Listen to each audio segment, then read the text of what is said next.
A strong explosion and fire occurred in the Iranian port city of Bandar Abbas on Saturday.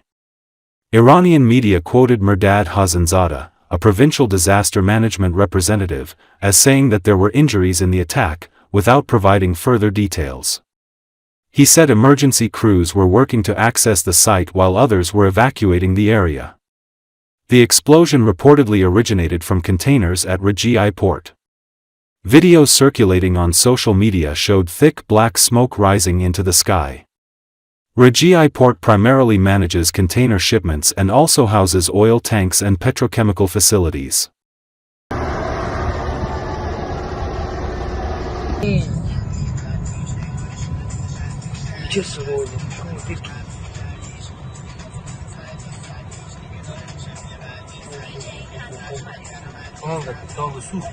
هرچی بود خیلی چیز شما درد گیری خدا شده چه سوره چه ماشین بشید ادامه ماشین کمتر نبودی شیشه چرا ترکی شیشه ماشین بشی ترکی خدا بخیر کنه که کناری همه الان منفجر شد یا ابوالفضل اسکله شهید رجاییه ما همه تو کانتینمون جنازه سا داره میرو هوا میره یا ابوالفضل ما الان اونجا بودیم حسن ما الان اونجا بودیم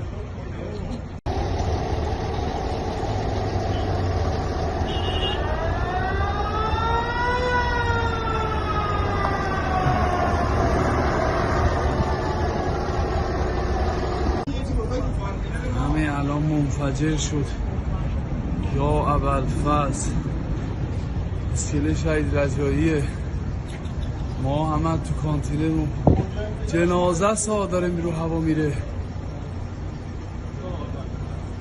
یا ابوالفضل ما الان اونجا بودیم حسن ما الان اونجا بودیم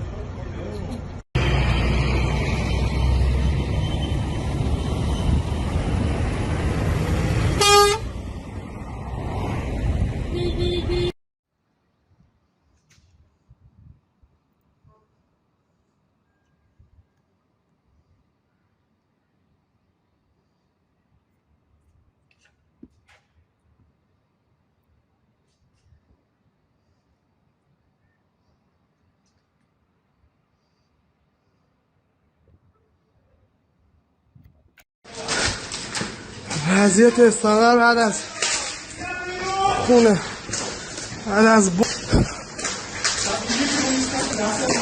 چند نفر زیر آوار اونجا گیر کردن همون تو سپرکار که نمونه پلو میکنن از این دار بریم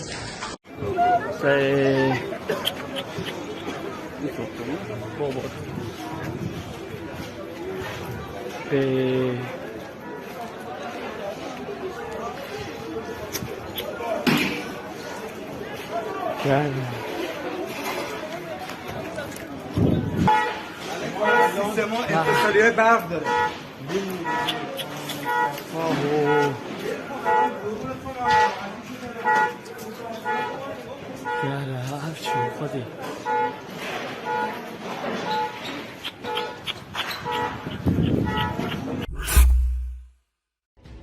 The Baloch Liberation Army has claimed responsibility for carrying out a deadly attack on a Pakistani army convoy in the Margat region near Quetta, Balochistan.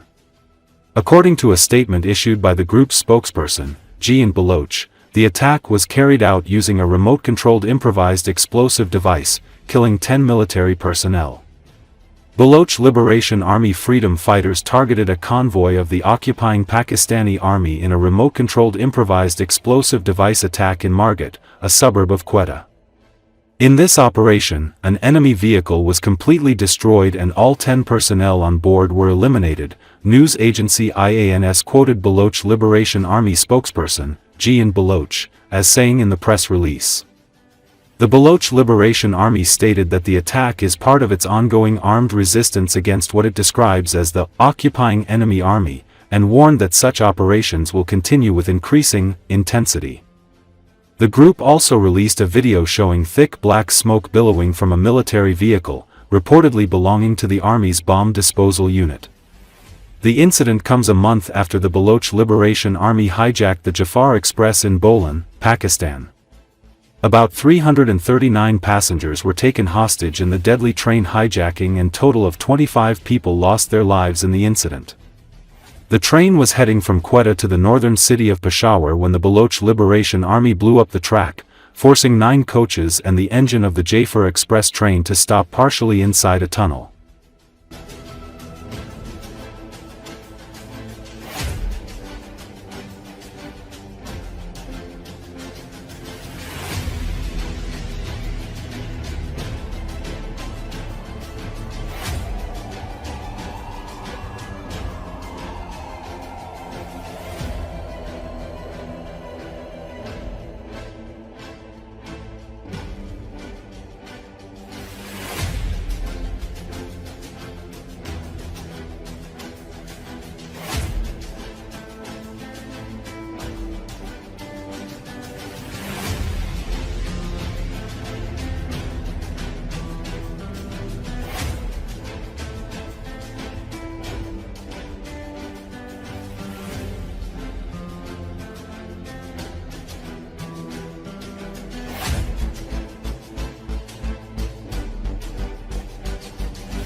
The son of the deputy head of the CIA died in Ukraine as a soldier of the Russian armed forces.